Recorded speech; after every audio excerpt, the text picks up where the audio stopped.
Кеченлерде Шам Павло Шереметнің Ольдоровы давасы мевзусында тақиқи эксперимент япылды. Эксперимент журналистның Ольдоровы қабатланылған Юлия Кузьменканың ве тақиқатчыларының видео малюматындаки қадынның юрышы айнымы йоқмы тешкермек үшін өткерілді. Юлияны Шеремет автомобилі патлавының олмасы мүмкін тешкелжелері кечкен yol бойынша кечерділер. Юлия Кузьменканың адвокаты экспериментны текрарламаға риджа етежек.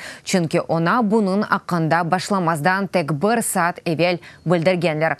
Дабыр шүбелі Андрей Антоненко эксперименті иштирак етмектен рет етті.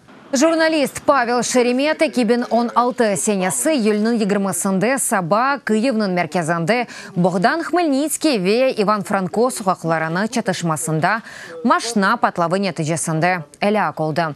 2019 сенесі декабрінің 12-сінде ақшам полис Павло Шеремет Ольдоровының 5 шүбеленің адыны білдірді.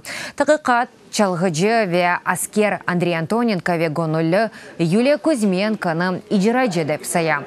Да бір иштиракчы Арбий Хадим Яна Дугар.